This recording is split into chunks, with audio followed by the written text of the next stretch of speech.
están? Saludos. Todos los que están presentes observando una vez más una entrevista de la politología y la praxis.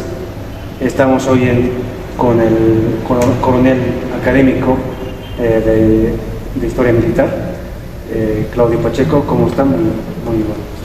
Gracias, Javier, por la entrevista, y estamos acá para hablar de algo que es muy interesante, la historia. Sí, evidentemente, y justamente estamos en un lugar donde es bastante emblemático. Estamos en la Academia Nacional de Historia Militar.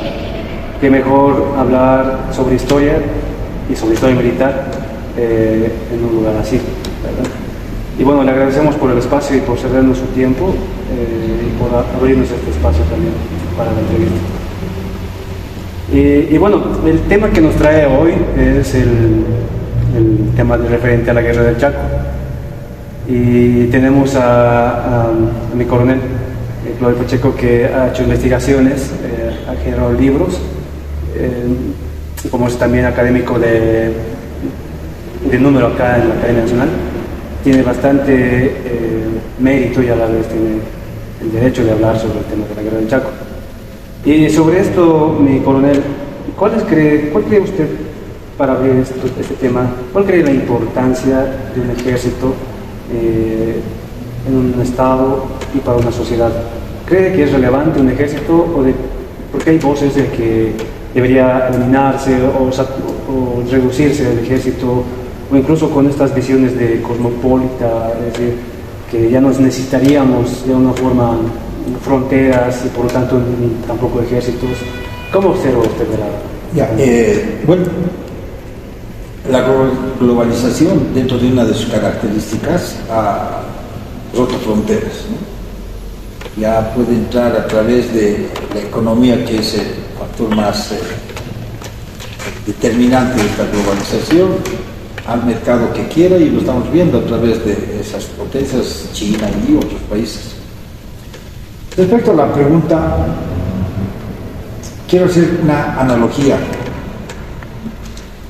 Si con tu esfuerzo, con tu trabajo, comienzas a hacerte un capital, vas creciendo, y una casa, las comunidades necesarias, vas a hacer que haya seguridad para que la gente no se vuelva uno entre nosotros. Eso que es seguridad, si lo llevamos a un plano más grande, a un Estado, ese Estado va a necesitar seguridad para mantener su población, para mantener sus recursos naturales, para mantener sus objetivos, sus necesidades, sus intereses, para mantener una paz interna. Porque, hablando de términos geopolíticos, cuando hablamos de geopolítica hablamos de intereses, hablamos de necesidades que tiene un Estado u otros Estados, y de la mejor forma de administrar sus recursos. En ese sentido, desde que han habido feudos, ¿no? Feudos, todavía no hablemos de estados, ¿no? Estados. Desde que ha habido feudos, esos feudos han comenzado a tener un ejército para poder cuidar el espacio, el territorio y las riquezas de ese señor feudal. Cuando se han comenzado a crear los estados, allá en Grecia, ha sido necesario que existan fuerzas armadas, ejército desde entonces. ¿Para qué? Para poder garantizar el crecimiento de ese Estado a través de la expansión. Se han utilizado los ejércitos como esa fuerza para poder ir a cumplir los objetivos que tenía un Estado, sus objetivos políticos, el objetivo del emperador. Es decir, tenemos que crecer, pero ¿cómo vamos a crecer? Entonces vamos a crecer a través de una fuerza armada, un ejército. Esos ejércitos le han permitido adquirir recursos naturales, expansión. Pero en la actualidad, y como nuestro país siempre ha sido pacífico, nuestro país siempre ha tenido lo que dice nuestra constitución política del Estado actualmente, que somos pacifistas, lo hemos sido siempre pacifistas. No hemos tenido nosotros una guerra de invasión. Todas nuestras guerras han sido de defensa. Nos hemos defendido contra la Confederación, pero volviera contra los intereses de Chile, de Argentina, de Perú. inclusive del Brasil. Nos hemos defendido en la guerra, en la batalla de Ingaví, que es una campaña, no debe ser solo batalla, sino es una campaña. Nos hemos defendido contra los intereses de Chile, Perú, Argentina, de colonizados. Nos hemos defendido en la guerra del Pacífico, de los intereses expansionistas de Chile y parte del Perú. Nos hemos defendido en la guerra del Acre, de los intereses brasileños, pero principalmente detrás de todos. Y en la guerra del Chaco nos hemos venido a defender lo que ya había estado perdido, pero vamos a tocar después. Entonces, fíjate, un ejército al servicio del pueblo, a través de un gobierno, para cumplir lo que dice nuestra Constitución: soberanía, integridad. Entonces considero que la naturaleza ha sido tan prodigiosa de darnos muchas riquezas. Fue sabio que ya Jaime Mendoza dice: somos un mendigo en una silla de oro. ¿Quién va a cuidar esa silla de oro? Necesitamos un ejército, necesitamos unas fuerzas armadas. Sí, evidentemente, coronel, que de una forma pasamos a tiempos inciertos debido al contexto actual que vivimos con el tema de Ucrania y demás. Y me quedo con el tema de lo que usted decía, que hay intereses, los intereses que tienen algunos estados que han afectado en nuestra integridad nacional, territorial y a la vez política. Pero ya entrando al tema de la guerra del Chaco, ¿usted considera que ha existido intereses de otros estados y de corporaciones? O sea, porque se habla de la Standard Oil y entre otros, por ejemplo, el Banco Lloyd y demás intereses. ¿Cómo considera usted eso? Sí, mira, estamos haciendo un revisionismo histórico, el país, Sudamérica y en varios países se está reescribiendo la historia. No la estamos negando, la que había anteriormente, sino estamos aportando nuevas investigaciones, algunas verdades. Y en lo que respecta a la guerra del Chaco, en 1885, Paraguay, después terminada la guerra de la Triple Alianza, que dura de 1864 al 70, pierde ante Brasil, Argentina, Uruguay, una crisis económica. La guerra es devastadora, por eso los soldados somos los primeros en recomendar que no se debe llegar a una solución de un conflicto limítrofe por la guerra, por la violencia, sino a través de la paz, a través de las negociaciones. Porque sabemos los soldados que la guerra es dura y pierden más aquellos que también aquellos que ganan. Ambos pierden, pero pierden mucho más aquellos que se los despoja de algo. Paraguay, en crisis, busca solucionar sus problemas, se hace préstamos de Inglaterra y surge la idea, como estaba ya en disputa este problema de limítrofe, ¿no? 1879, comenzamos a hablar y los tratados, pero los intereses sobre el Chaco, sobre el terreno del Chaco, fueron desde Andrés de Santa Cruz.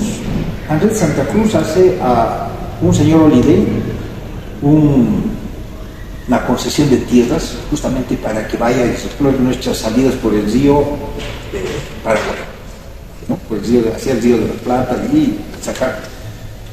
Teníamos mar en ese entonces, en 1986, teníamos mar, pero desde el punto de vista geopolítico, que hace a la cuestión económica, cuanto más vías o nexos de comunicación como el mundo es mucho más beneficioso. Entonces podíamos tener el Océano Pacífico para irnos para ese sector y por este otro lado el Océano Atlántico. Entonces es una visión geopolítica que tenía, se fue trabajando y no nos hemos olvidado. Quiero llegar a que no nos hemos olvidado del Chaco, hubo exploraciones de militares y más de civiles. Paraguay entonces ve que ya estaba este litigio del Chaco, ¿no? Problema diplomático. Entonces dice, ¿cómo podemos asegurarnos de que realmente somos dueños? Entonces ahí entra lo del famoso Utiposidetis Juris de 1810, Dice, tú te independizas y vas a tener el territorio que antes tenías, ¿no? La Real Audiencia de Charcas. Si bien los límites no estaban tan precisos, es decir, hasta aquí es Paraguay, de aquí a allá es Bolivia, pero nosotros teníamos la mayor documentación y respaldo histórico, legal, de que el Chaco nos pertenece. Entonces comienza esto en la diplomacia a que Paraguay dice, nosotros también somos dueños, no hay nada claro. Como surgió el problema justamente con el del Pacífico, Chile dice, no, pero eso, nosotros somos hasta más allá del río Paposo. Y bueno, ahí están los intereses geopolíticos que hacen pues una nueva historia, construyen una nueva historia. Y eso sucedió con el Paraguay. Entonces, ninguno de nuestros 4 tratados no ha sido aprobado por el Paraguay. 2 fueron aprobados por el Congreso Boliviano. Entonces, ¿qué pasa en 1885 en el Paraguay? Dice, ¿cómo podemos ser dueños de esto? Y aprenden lo que Koenig había dicho por la guerra del Pacífico, ¿no? En 1904, cuando nos quitan, no nos vamos a devolver el litoral porque sabemos que sale mucho. Entonces surge lo mismo, y la única forma, y Paraguay, ayudado por la diplomacia chilena, la diplomacia argentina, le ponen en mente, en la cabeza y le dicen, le asesoran, la única forma en que seas dueño del Chaco es poseyéndolo. ¿Y cómo lo vas a poseer? Comienza a vender tierras fiscales. Hay 2 leyes, 1883 y 1885. Venden tierras fiscales, uno de esos, en Argentina ya está sucediendo también lo mismo, uno de esos empresarios que compra tierras fiscales es Carlos Casado, que español, se nacionaliza argentino. En Argentina ya tenía un negocio, estaba exportando, era industrial, compra estas tierras a precio ínfimo, compra 0,72 centavos en dólares, no estoy seguro, y lo vende a $13. Hace mucha plata. ¿Y quiénes más compran estas tierras fiscales en el Paraguay?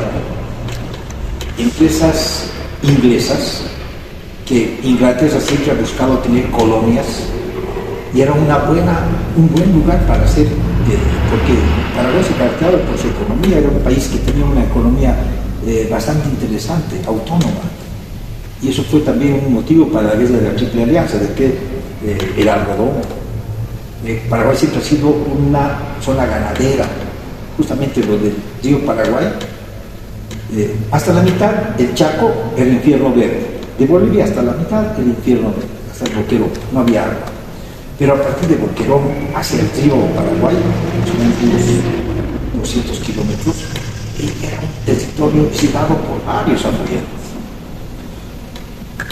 ¿Por qué se volvió interesante el Chaco boreal? Uno, ¿por qué compran empresas inglesas, italianas, francesas, alemanas, belgas, capitales holandeses, mucho capital argentino, para explotar qué? El quebracho Colorado, de donde se extraía el tanino, la ganadería, que era un sector ganadero por naturaleza, desde 1580, antes de su independencia, tiempos coloniales, el tabaco en sí y posteriormente el algodón. ¿Para qué se explotaba el quebracho Colorado? Dice la historia, durmientes, no estaban de moda los ferrocarriles, pero en 1889, antes de entrar al siglo XX, descubren del tanino. El tanino es un ácido que sacan del quebracho Colorado. Este tanino sirve para curtir el cuero, lo vuelve más flexible, más resistente. ¿Para qué tanino? ¿Qué relacionamos tanino que curte el cuero? Primera Guerra Mundial. El único lugar donde había quebracho Colorado en el mundo era el Chaco, formado por Chaco argentino, Chaco boliviano y Chaco paraguayo. El tanino es un ácido que sacan de varios árboles, pero es el más prodigioso es el quebracho Colorado. Entonces hay datos que se exportaba tanino, casi entre Argentina y Paraguay proporcionaban el 80% de tanino durante la Primera Guerra Mundial a las fábricas del mundo, inglesas, norteamericanas. Alemania, que compraba tanino, ya había sido restringido. Argentina era un país neutral. España era un país neutral, España era el que llevaba el camino, pero ¿por qué España? Porque Carlos Casado tenía su nieto y su hija que estaban en España haciendo el negocio del camino. Entonces, mira cómo el Chaco Boreal, en conclusión, ya había estado perdido en 1885. Se vendieron tierras. 1910, ¿quiénes compraron tierras? Estados Unidos tenía grandes capitales invertidos. Inglaterra, que no había perdido, pero tenía un poco menos capitales que Estados Unidos. Alemania, Italia, Francia, la misma Argentina. Por eso los intereses de apoyar al Paraguay durante toda la guerra del Chaco. Italia vende las dos cañoneras más grandes, más modernas del mundo a Paraguay. ¿Cuántas cañoneras no estaban hechas para Paraguay? Sí, no estaban hechas para otro país. Pero como había los intereses de empresas italianas en Paraguay, entonces priorizan. Estos intereses que usted menciona, mi coronel, pareciera que de una forma se ha gestado el conflicto bélico que evidentemente se puede constatar de que han iniciado diferentes guerras tanto en nuestra nación como en el mundo por intereses tanto nacionales, internacionales e incluso de corporaciones. ¿Y usted cómo observa la gestión del presidente Salamanca en comparación, en contraste a la vez de la gestión militar? Es decir, por un lado tenemos la gestión política, que estaba más ligada a la diplomacia y a las relaciones internacionales. ¿Cómo observa o cómo juzga esta parte y cómo juzgaría la gestión militar? Mira, la guerra es íntegra. Me refiero a que la guerra no solamente está involucrada las Fuerzas Armadas, sino la guerra involucra a todo un país, a todos los factores de poder o dimensiones de poder de ese país, de ese Estado, de su poder nacional, el político, el económico, el psicosocial, cultural, el militar y hasta el científico tecnológico. No te olvides que en Sudamérica ha sido la guerra moderna que se ha realizado durante la guerra de Chaco. Se han empleado armas que se habían inventado y no se habían probado todavía en un conflicto internacional, ¿no? Desde ese punto de vista, dice Clausewitz, la guerra es la continuación de la política por otros medios. ¿Qué significa esto? De que la política no se ha retirado, sino estaba acá la política a través de sus diplomacias, sus relaciones internacionales, viendo la mejor manera de solucionar el conflicto de la guerra del Chaco a través del aspecto pacífico. Sin embargo, Salamanca, desde sus funciones, desde su curul como diputado, siempre tenía la perspectiva de solucionar un conflicto como en Paraguay a través de la guerra. A través de la guerra. Decía, no solo la guerra va a permitir tener un dominio, porque la situación ya estaba latente. Habían 4 tratados diplomáticos que habían fracasado. ¿Usted considera que nos ha llevado la guerra a Salamanca o es que era inevitable la guerra? No, Salamanca podía evitar la guerra, era el líder, pero ¿qué sucede cuando las masas, cuando el pueblo sí, influye tanto las manifestaciones? Tuvimos un conflicto en 1828, vanguardia, y el pueblo salió a las calles y dijo, ¿cómo vamos a dejarnos nuestro honor, nuestra dignidad con el Paraguay? Y como Salamanca tenía la idea, siendo senador o diputado, de que el conflicto con Paraguay podía solucionarse a través de la guerra, entonces estaba dentro de su imaginario colectivo que una guerra como el Paraguay, que había perdido la Triple Alianza, no tenía un ejército adecuado, pese a que él tenía la información de que había empresas transnacionales en la guerra del Chaco, en el Chaco Boreal. Él tenía toda la información, no era un secreto, ahí están los libros, las estadísticas, los informes que manda los delegados del Gran Chaco, el informe que manda el coronel, el informe que manda el diplomático que se encontraba allá en Paraguay.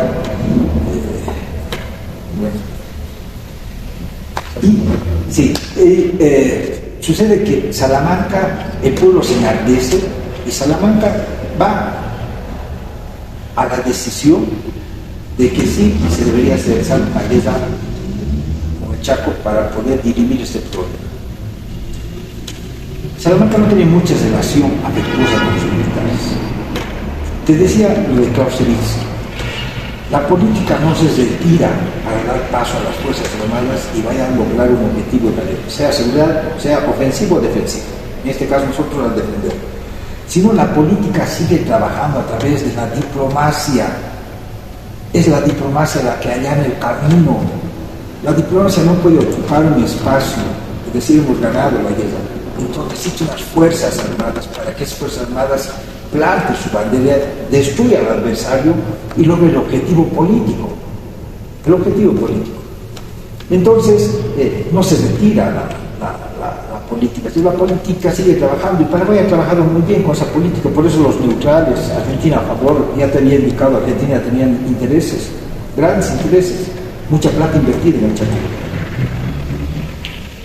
Por eso desde mi punto de vista se retira a Estados Unidos y dicen mejor ustedes, Argentina toma el mando, tú a la cabeza, lideriza esto y esta comisión de neutrales manejala. Pero Argentina ya tenía intereses, Chile tenía intereses, si bien no habían capitales chilenos en Chaco Real, pero sus intereses geopolíticos. Entonces ha habido un divorcio entre Salamanca y el alto mando militar. Salamanca, pensando en la buena fe y con poco conocimiento de lo que es la guerra, porque no solo puedes leer un libro sobre lo que es la guerra o leer a Maquiavelo para ser un experto, tienes que dejar a los expertos que hagan lo suyo. Y interfiere el 2 de agosto de 1832 cuando los neutrales dicen, bueno, un statu quo, paralicen sus acciones mientras buscamos pacificar. Paraguay en un mes, desde agosto hasta septiembre, reúne 30.000 combatientes para colocar en el Chaco.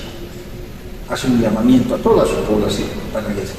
En Bolivia, Paraguay, Salamanca ordena que se paralice todo, solamente se paraliza el llamamiento a los cuarteles, se paralizan las tropas que tenían que salir, seguir marchando, no teníamos caminos y es responsabilidad del Estado. Para hacer una guerra tiene el Estado que preparar todo ese teatro de operaciones. Le mandan en 1926-27, le dicen hay que hacer pozos en el Chaco, no hay agua, ¿cómo vamos a colonizar si no hay agua? Y el gobierno presenta eso en el Congreso desaprueba todo ese proyecto. En vez de decir, si a futuro no va a haber guerra, pero por lo menos a futuro pues que haya presencia del Estado.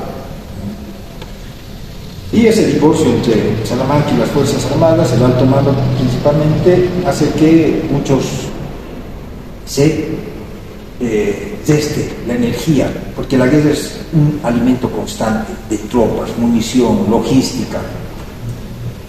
No hemos podido socorrer a nuestros heroicos guerreros en Boquerón, estábamos esperando, dicen los radiogramas, falta munición, necesitamos refuerzos, sí, estamos juntando, llegan compañías de 180, 300 hombres, se reúnen 500, 600, Paraguay había reunido 10.000 hombres.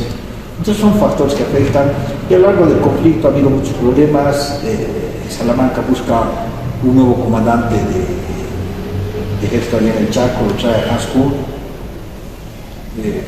Hans Kuhn no tenía el conocimiento adecuado de cómo se hace, y para manejar un ejército tienes que conocer su cultura, tienes que conocer su identidad, tienes que conocer lo que siente, lo que piensa.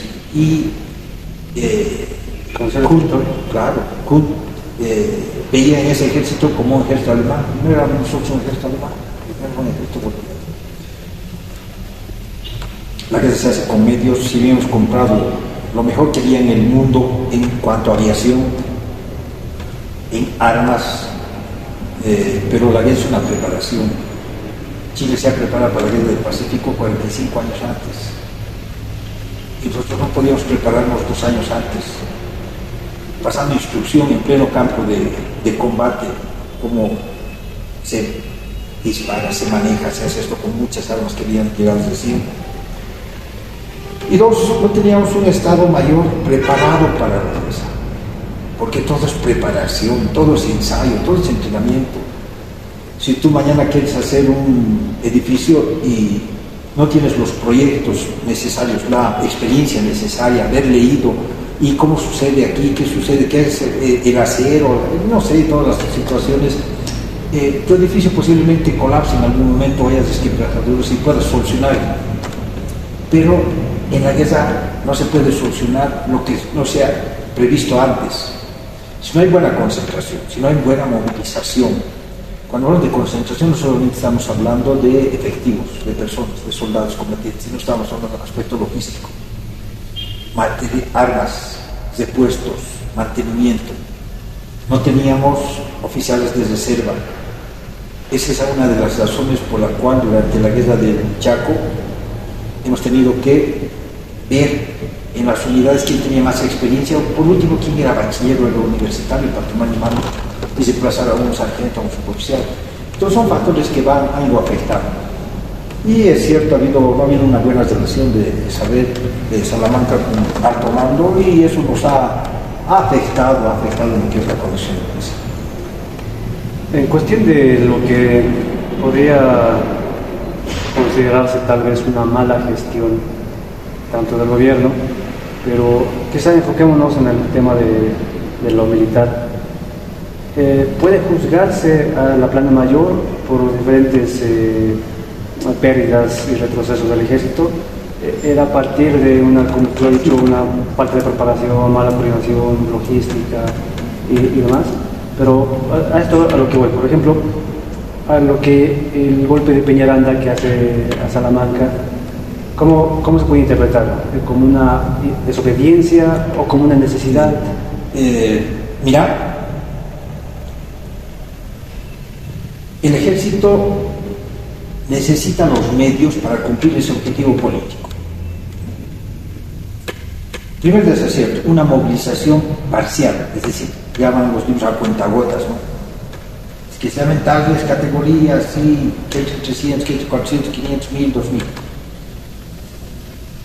Un desacierto. Segundo, cuando hace su planificación ese Estado Mayor, ese alto mando, necesitamos camiones, 500 camiones, pero no esos 500 camiones, porque imagínate 500 camiones, no van a traer 500 camiones, sino es 500 camiones distribuidos en las diferentes etapas. Que la tropa que llega en tren hasta Potosí haya 100 camiones para que llegue hasta Tarija. Que esos 100 camiones de Tarija, los otros vuelvan, y esos otros 100 camiones de Tarija que estén trasladando tropas. Y acá en el interior vamos a tener el Teatro Operaciones, acá en el Chaco 100 camiones. Pero ¿para qué quieren 600? Es que se necesita mantenimiento. Los otros 300 van a estar ahí, listos para ir a reemplazar a esos que habían trabajado día y noche, llevando tropa, llevando logística, comida, víveres, armas, munición. La charana, la única que teníamos para pasar el río Pilcomayo, en el día llevaba hacía aproximadamente 45 viajes en 24 horas. ¿Qué trasladaba en 24 horas? 20 camiones, una cantidad de munición, una cantidad de combatientes, pero al frente necesitaba inmediatamente munición, armas y combatientes. Entonces quiero que se vea que la guerra, el combate es íntegro, no simplemente hasta el mejor plan, fallen el primer disparo. Entonces hay planes alternativos, hasta el mejor plan. ¿Sí? El mejor plan no puede lograrse si no hay los medios. Desaciertos, errores por el alto mando, sí, los hubo errores por el alto mando. Intereses personales, por tendencias políticas. Todo ha sido un mal militar. Sus intereses personales los antepuso antes que los intereses del Estado. Como Salamanca fue un mal político. Y todos estos aspectos de coordinación medios, por más que seas el mejor comandante, no puedes lograr éxito, porque la guerra es como un reloj. El engranaje más chiquito, suboficiales, soldados, si te faltan, no van a hacer que funcione el engranaje más grande. Y a esto quiero acotar que la guerra no solamente se gana, o sea, en lo militar, porque tú tienes la voluntad de vencer, tienes los mejores medios, tienes los soldados más entrenados, sino también un aspecto muy, muy importante que no nos habla mucho, o con ese conocimiento que dejas, que es el ABC, por decirles, de la guerra del Chaco, ¿no? Nos basamos en que hay algo de diplomacia, hay algo de militar. Ese factor importante que hace que el éxito realmente sea a tu favor es la inteligencia. O sea, ¿qué llamamos inteligencia militar? La información precisa, o sea, no parece que va a llover, no, el meteorólogo te digo va a llover porque hay nubes con esas características y también ya ha llovido un día antes en tal sector, que la evaporación, o sea, algo científico, es ciencia, y la inteligencia es ciencia, porque dice van a atacar por este sector y van a atacar por sector, probablemente hay alguna otra variación. Entonces, ¿qué sucedía? Paraguay tenía toda la información de todos nuestros movimientos, cuántos hombres salían, qué tipo de munición, si estaban peleando o no los militares, los superiores con los subalternos, si cumplían órdenes, si todo estaba bien de acuerdo con el presidente. Sabían todo, porque la inteligencia argentina, los argentinos les proporcionaban toda la información, que salía desde La Paz y llegaba a Chaco. Entonces, esa inteligencia hace que camines con los ojos abiertos. Si bien nosotros hemos tenido también un servicio de inteligencia digno de destacar por por los medios que disponíamos, porque la inteligencia Napoleón decía la guerra se hace con 3 cosas, ¿no? Para vencer la guerra 3 cosas decía Napoleón: dinero, primero, dinero, después y dinero. Y la inteligencia se hace con dinero. Grandes emisoras escuchando todas nuestras comunicaciones. Entonces, ¿cómo podemos tener éxito si sabemos ya lo que el enemigo, lo que nosotros vamos a hacer? ¿No? Entonces son una infinidad de factores. Seríamos desleales con nuestro pasado, ¿no? Poco honorables con nuestro pasado, poco nobles con nuestro pasado, si solo echamos la culpa a los militares o a los políticos, o a esa relación que al alto mando. El presidente Ortuño, René Barrientos Ortuño, cuando le preguntan de quién ha sido la culpa de las consecuencias de la guerra del Chaco, él responde con mucho acierto, y estoy plenamente de acuerdo. Dice: la culpa de la guerra del Chaco no ha sido ni de los políticos ni de los militares, ha sido por culpa de un sistema político que no nos ha preparado. Guerra de la Confederación, Perú-Bolivia, guerra del Pacífico, guerra del África y ahora guerra del Chaco. Es que es el Estado, sus objetivos geopolíticos, sus intereses, sus necesidades. Y queremos ser fuertes, no para atacar, sino para defendernos.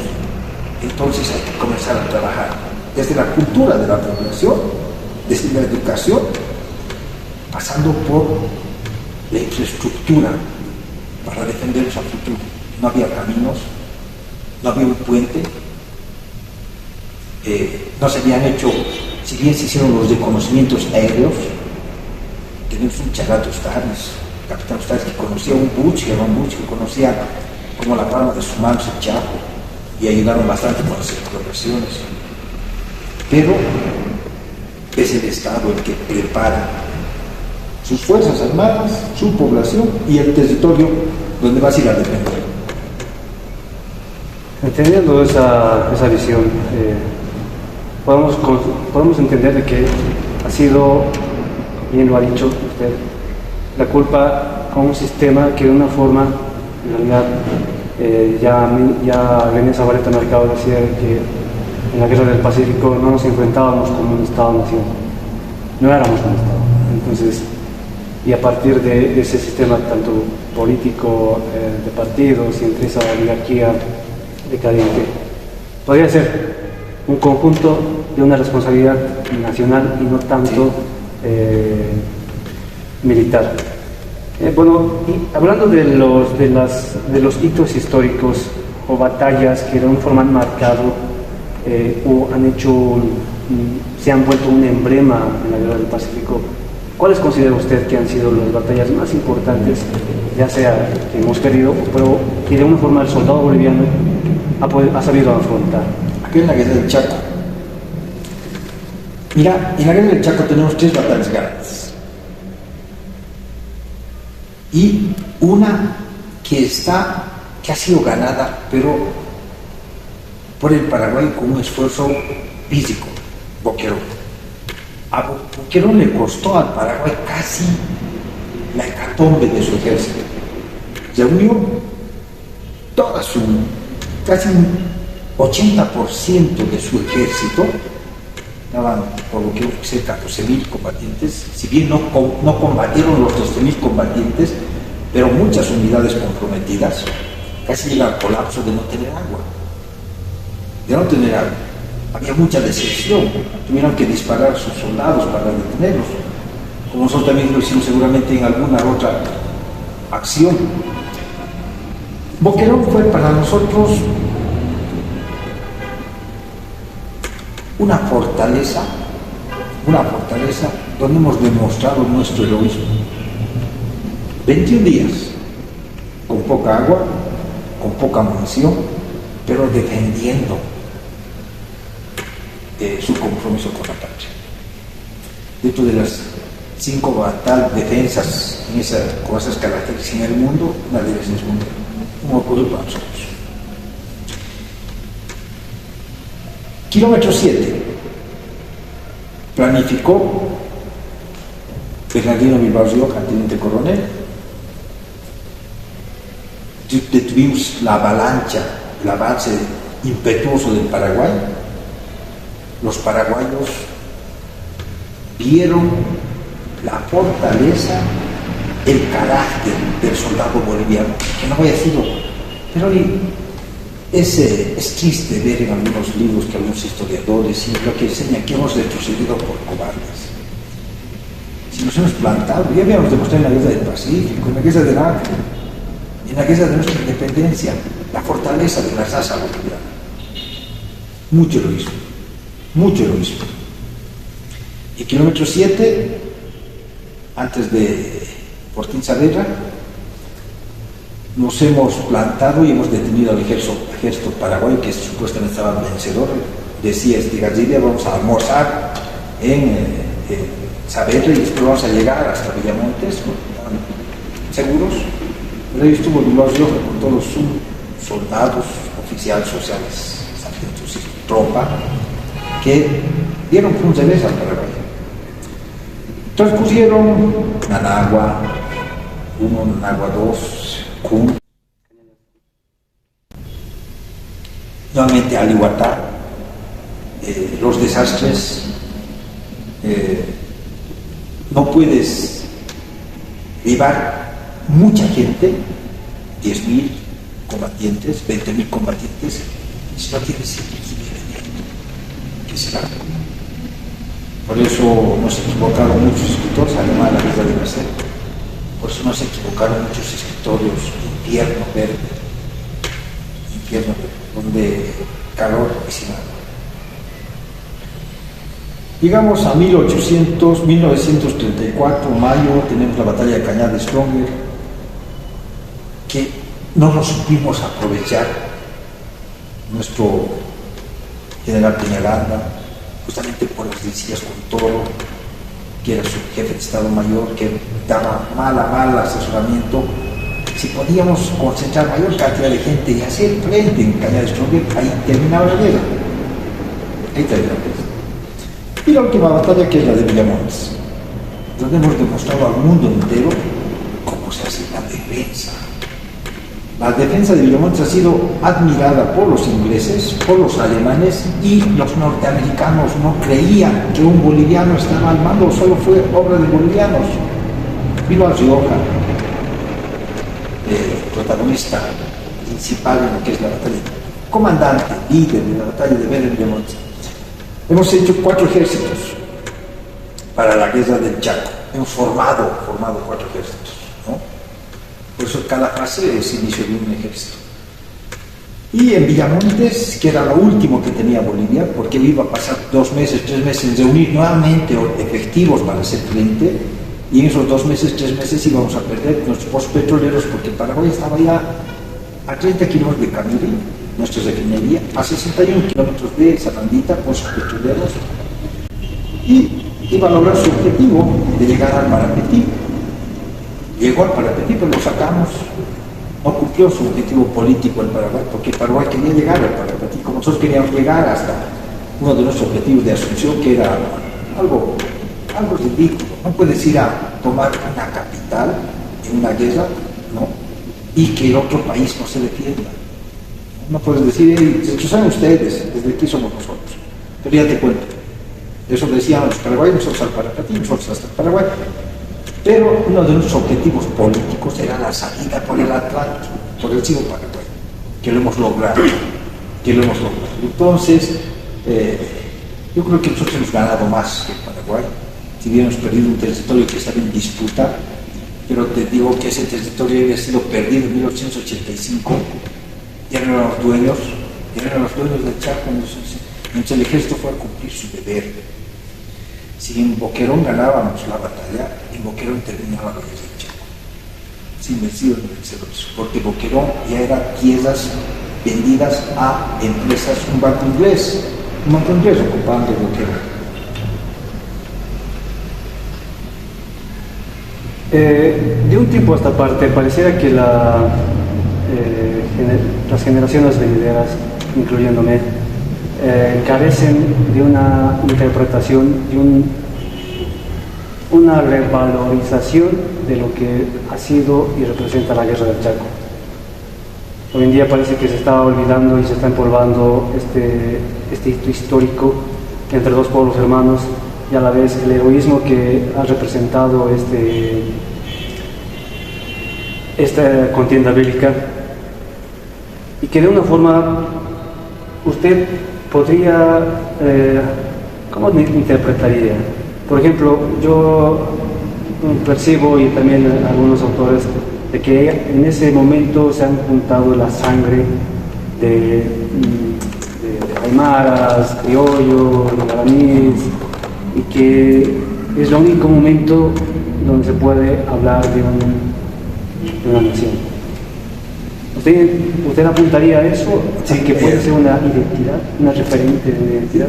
Mira, la guerra del Chaco ha sido eslabón de la unidad nacional. En la guerra del Chaco nos hemos dado cuenta que habíamos sido un país con varias nacionalidades, varias culturas.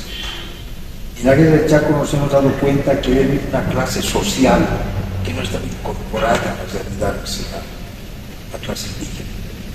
En la guerra del Chaco nos hemos dado cuenta que la mayoría de nuestros gobiernos no habían trabajado por enriquecerse ellos a élites y a empresas o países extranjeros.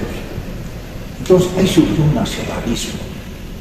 Se fundó ahí un grupo ideológico, una ideología nacionalista, razón de patria, por militares que estaban prisioneros en el Paraguay, vieron desde allá y dijeron: hemos tenido casi 100 años de existencia como país, como república, y han sido 100 años que nos han mentido, porque no había un Estado, no había una nación. Eso es importancia de lo que ha sido ese encuentro de todas las identidades en la trinchera, ¿no? Cabas, chaparos, collas, quechuas, nos ha permitido comenzar un país, a construir un país. Los gobiernos militares socialistas que han comenzado con tendencias a que esas reformas constitucionales vayan en beneficio de todo el Estado. Y hemos sido tan ingratos con nuestros abuelos que han dado su vida por defenderlos, porque lo que ahora disfrutamos, el gas, el petróleo, mayores escuelas, mejores caminos, mejores universidades, mejor salud, es justamente gracias a ese ejército, gracias a tu abuelo, a mi abuelo. ¿Y qué es lo que ha pasado para que no transmitamos a nuestras generaciones? Precisamente cuando no te transmiten la historia, una historia verdadera, una historia que va contigo, no inventada, no estás trabajando en la identidad de tu pueblo, no estás trabajando en el compromiso de tu pueblo, no estás trabajando en la pertenencia de tu pueblo. Y es por eso que estamos viendo, dice Zabaleta, sociedad abigazada, olvidada, está despolarizada, ¿no? Dividida, sin conciencia nacional. Es la historia la que va a transformar la sociedad, no solo nos va a enseñar errores del pasado para no cometerlos, pero no estamos aprendiendo, sino la historia va a transformar la sociedad. La historia tiene que transformar el país, una historia de heroísmo, una historia de pertenencia, una historia de identidad, una historia de cumplimiento del deber, una historia de compromiso. Y bueno, te felicito porque a través de tu programa quieres transmitir, quieres que no se olvide nuestro pasado histórico, que es glorioso, es glorioso. Ningún país en el mundo, ninguna cultura en el mundo te habla de tus errores, tus desaciertos, si quiere construir conciencia nacional, si quiere construir identidad nacional. Tus errores los vamos a reflexionar, no los vamos a olvidar, pero tus errores te quitan autoestima, te quitan motivación. Lo que tenemos que aprender es de nuestros éxitos, de nuestras victorias, de nuestros triunfos, porque eso significa que hemos superado todos los errores. Boquerón podría representar esa gloria que podemos hacer. Sí, Boquerón, Cañada Strong, el kilómetro 7, Villamontes. Yo considero que Villamontes es la representación más gloriosa, por dos razones. Porque nos chuparon, ¿qué es lo que decía? Y ya para concluir, tal vez alguna parte o algún dato quizá, o alguna reflexión que quisiera compartir. Bueno, el trabajo en equipo te da éxito. Necesitamos unidad nacional. En momentos en que hubo unidad nacional, hemos tenido mucho éxito. La Confederación Perú-Boliviana se ha logrado gracias a esa unidad. La batalla de Ingavi la hemos ganado gracias a esa unidad. Los opositores al general Bailián, políticos, militares, le prestaron todo su apoyo. Los prefectos pusieron dinero, plata, porque sabían que la paz estaba en Perú. Y la hemos ganado.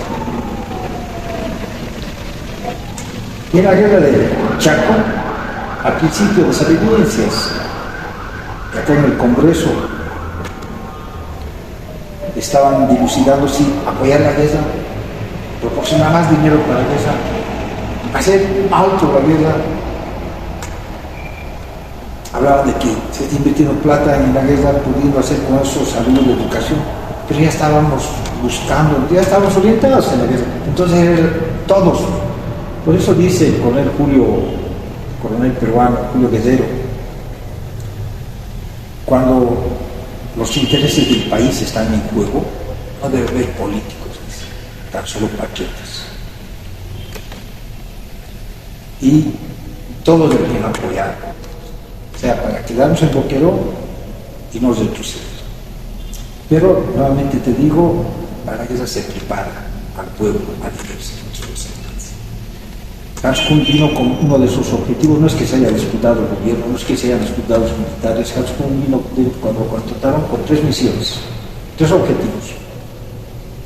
Uno, modernizar el ejército a través de reglamentos, doctrina. Dos, uniformar a ese ejército, ¿no? Todo lo que es las características que hacen ejército es unidad. Eso, ejército fuerza no es sinónimo de unidad, ¿no? Entonces había que unificar todo. Y tres, preparar al Estado Mayor en su capacidad de planificación para un conflicto.